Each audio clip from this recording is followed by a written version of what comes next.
Se você pesquisar agora quem é o dono oficial da Cazé TV, vai perceber uma coisa curiosa. O nome de Casimiro Miguel não aparece em lugar nenhum, zero.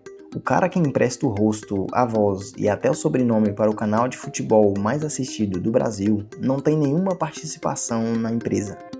Estranho, né?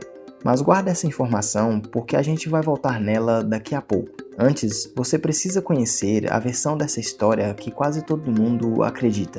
A imagem que ficou na cabeça das pessoas é bem simples. Um cara de moletom na frente de uma webcam gritando gol enquanto o Brasil joga uma Copa do Mundo. Tudo de graça no YouTube para qualquer pessoa assistir. Se você tivesse me perguntado até uns 6 meses atrás como Casimiro ganhava dinheiro, eu provavelmente responderia em poucos segundos.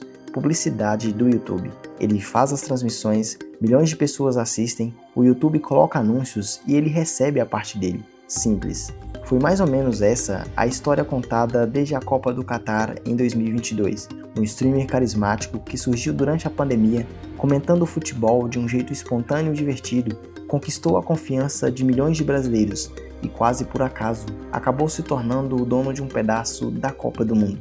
E sinceramente, essa versão convence. Ela até parece uma daquelas histórias clássicas da internet. Um cara sem estúdio, sem uma grande emissora por trás, sem um departamento comercial gigantesco, conseguindo disputar audiência de igual para igual com a Globo, que transmite Copa do Mundo desde 1970.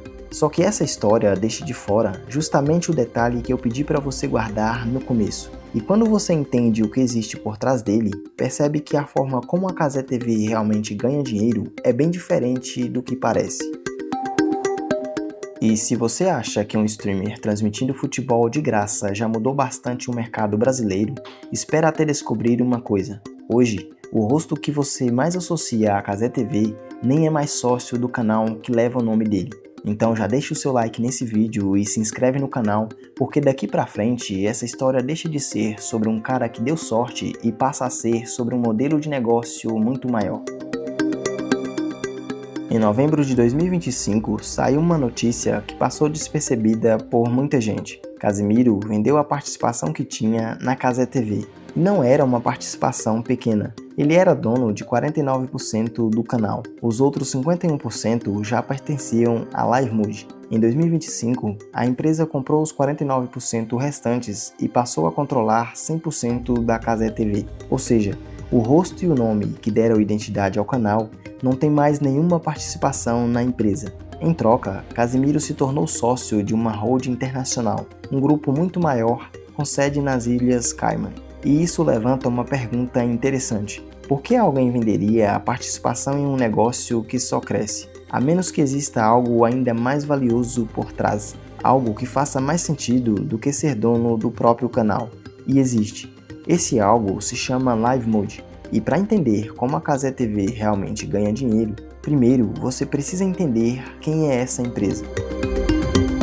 A LiveMood foi criada em 2017 por Edgar Diniz e Sérgio Lopes, e eles estão longe de ser novatos nesse mercado. Lá em 2007, 15 anos antes da Cazé TV existir, os dois já tinham fundado o Esporte Interativo.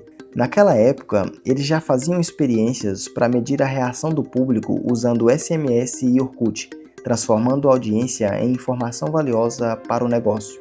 Então, quando a LiveMood entrou na história do Casimiro em 2022, ela não estava simplesmente apostando em um streamer que fazia sucesso. Na prática, estava aplicando em um criador de conteúdo uma estratégia que vinha sendo construída havia mais de 15 anos, negociar direitos esportivos e transformar a audiência em dinheiro.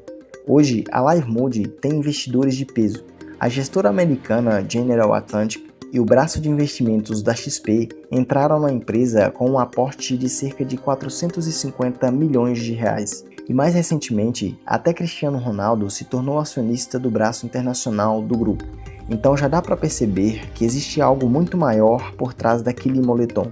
O que está por trás da Cazé TV é uma empresa de mídia esportiva, com investidores internacionais e negociando direitos de transmissão ao redor do mundo. E uma empresa desse tamanho não compra um canal de YouTube por capricho. Ela compra porque esse canal faz parte de uma engrenagem muito maior. E é justamente essa engrenagem que explica como tudo funciona. Agora chega a parte que realmente muda a forma de enxergar essa história. Imagina a seguinte situação: você vai comprar uma casa. Só que essa pessoa que está vendendo esse imóvel também é o corretor contratado pelo proprietário para negociar o preço. E além disso, ela também é sócia do banco que vai financiar a sua compra. Percebe o que aconteceu?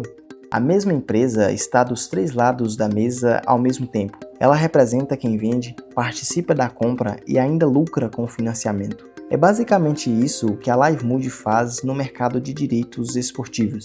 A FIFA contratou a LiveMood para representá-la comercialmente no Brasil. Na prática, isso significa que a empresa negocia e vende os direitos de transmissão da Copa do Mundo para as emissoras brasileiras. Só que existe um detalhe importante: a LiveMood também é dona da Cazé TV.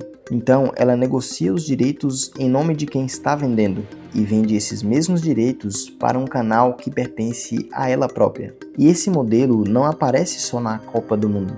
No futebol brasileiro acontece algo muito parecido. A LiveMood representa comercialmente um grupo de clubes chamado Futebol Forte União. Só que esses mesmos clubes venderam 20% de toda a receita futura de transmissão pelos próximos 50 anos até 2075 para um consórcio de investidores em troca de um adiantamento bilionário. E sabe quem tem ligação com esse consórcio? A mesma rede de sócios ligada à LiveMood. No fim das contas, o modelo funciona assim: a empresa participa da venda dos direitos, participa da compra desses direitos e ainda ganha dinheiro com a receita que eles vão gerar durante décadas. É justamente por isso que a LiveMood consegue negociar em condições que uma emissora tradicional dificilmente conseguiria. E isso nos leva ao dado mais impressionante de toda essa história. Em 2022, quando a LiveMood negociou os direitos digitais da Copa do Catar para a Cazé TV, ela pagou, segundo a apuração de mercado, cerca de 3 milhões de dólares. Só 3 milhões de dólares pela Copa do Mundo inteira. Enquanto isso, a Globo, que transmite a Copa desde 1970, pagava à FIFA cerca de 90 milhões de dólares por ano apenas pelo contrato dela. Agora pare por um segundo e pense no tamanho dessa diferença. A Cazé TV conseguiu acesso à mesma Copa pagando cerca de 30 vezes menos do que a Globo. E o mais impressionante vem depois. Em 2026, a Cazé TV vende cerca de 2 bilhões de reais em cotas de patrocínio para transmitir os 104 jogos da Copa do Mundo, sendo a única emissora brasileira com todos os jogos do torneio. E a Globo, mesmo com toda a estrutura construída ao longo de décadas, projeta faturar praticamente a mesma coisa, cerca de 2 bilhões de reais. Deixa eu colocar isso de um outro jeito. Um canal que nem existia 4 anos antes pagou uma fração do valor desembolsado pela maior emissora de televisão do país e ainda assim conseguiu faturar praticamente o mesmo. É aí que fica clara a diferença entre o modelo que todo mundo enxerga e o modelo que realmente existe. O modelo aparente é o de um streamer carismático que conquistou uma audiência gigantesca. O modelo real é o de uma empresa que descobriu como comprar acesso por um preço cerca de 30 vezes menor e vender esse mesmo acesso pelo mesmo valor que a maior concorrente do mercado. Então, se você assiste tudo de graça, quem realmente paga essa conta? Quem banca esse modelo são as marcas. Empresas como Ambev, Coca-Cola, Itaú, iFood, Mercado Livre e Vivo. Além delas, também entram as casas de apostas esportivas, que compraram algumas das cotas de patrocínio mais caras da Copa. Mas o que essas empresas estão comprando exatamente? Não é simplesmente um anúncio no intervalo da transmissão. O que elas compram é acesso a um público mais jovem por meio de uma linguagem que a TV tradicional dificilmente consegue reproduzir. E segundo a própria LiveMood apresentou ao mercado, elas também compram a possibilidade de levar o espectador em tempo real para uma promoção, uma compra ou um cadastro enquanto o jogo ainda está acontecendo. Esse tipo de interação é muito mais difícil de fazer na televisão tradicional, e é justamente isso que a Cazé TV oferece. Só que existe um terceiro grupo que também coloca dinheiro nesse modelo. Não são anunciantes e nem espectadores, são investidores. Fundos como a General Atlantic e a XP não compraram espaço publicitário, eles compraram participação na empresa, apostando que esse modelo de negócio ainda tem muito espaço para crescer. Então, olhando por esse lado, o verdadeiro produto da Cazé TV não é simplesmente futebol de graça. O que ela vende é a atenção qualificada, construída em cima de uma comunicação que parece espontânea, mas que também funciona como uma ferramenta para gerar vendas, cadastros e conversões para quem investe em publicidade, e ao mesmo tempo vende participação societária para quem acredita no crescimento desse negócio. Mas aí surge outra pergunta: como isso aconteceu? Como a Globo, que dominou esse mercado durante tanto tempo, deixou essa oportunidade escapar? Na prática, foram 3 coisas acontecendo quase ao mesmo tempo. A primeira foi uma mudança na legislação.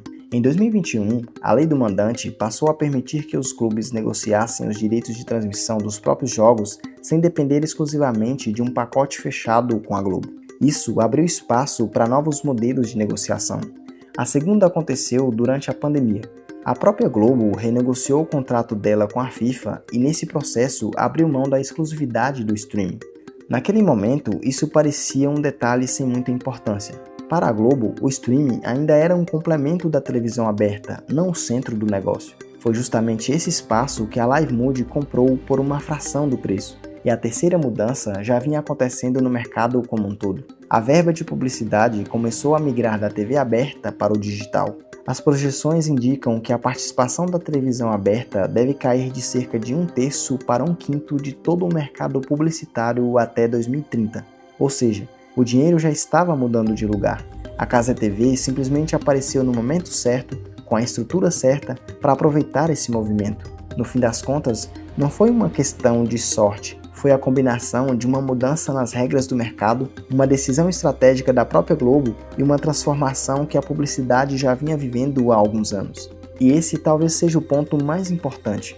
O mesmo tipo de oportunidade pode aparecer em qualquer mercado onde o líder trate uma parte do próprio negócio como algo secundário, enquanto outra empresa enxerga exatamente ali a maior oportunidade de crescimento.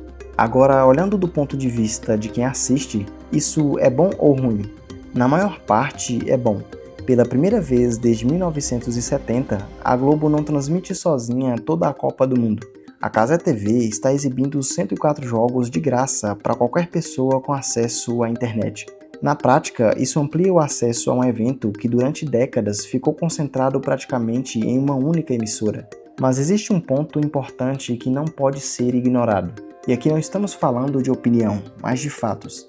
O CONAR, que fiscaliza a publicidade no Brasil, determinou a suspensão dos anúncios de casas de apostas durante as transmissões da Copa na Cazé TV. O motivo foi que narradores e comentaristas estariam divulgando odds ao vivo de uma forma que poderia induzir o público a interpretar de maneira equivocada as reais chances de ganhar. Além disso, a Secretaria Nacional do Consumidor também abriu uma investigação sobre o mesmo assunto. Isso mostra que existe um lado desse modelo que também merece atenção. Parte da receita que financia essas transmissões gratuitas vem da publicidade de casas de apostas em um formato que já foi oficialmente questionado pelos órgãos responsáveis. É aqui que todas as peças começam a se encaixar. O moletom do Casimiro nunca foi o negócio. O moletom é a parte visível de uma estrutura muito maior. É a imagem simpática e próxima do público que representa uma holding financeira capaz de atuar em vários pontos da mesma operação. Negociar os direitos, comprar esses direitos para uma empresa do próprio grupo e ainda lucrar com o retorno financeiro que eles geram ao longo dos anos. E talvez o detalhe mais curioso seja este: o próprio Casimiro, que dá rosto e nome a toda essa operação, já não é dono de nenhuma participação na Cazé TV. Dá para chamar isso de golpe? Pelas evidências, não. Na verdade, o que aconteceu foi uma das estratégias de negócio mais inteligentes que apareceram no mercado brasileiro nos últimos anos.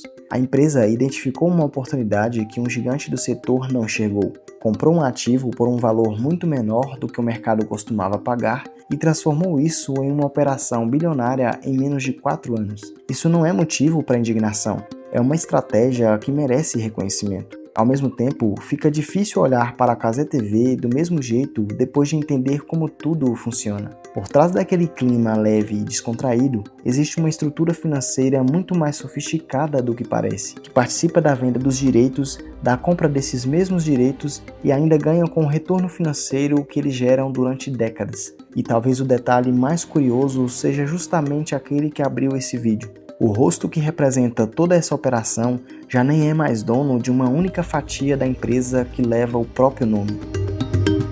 Se você gostou desse vídeo, dá uma olhadinha no vídeo que está aparecendo aí na sua tela agora. Acho que ele também vai te interessar.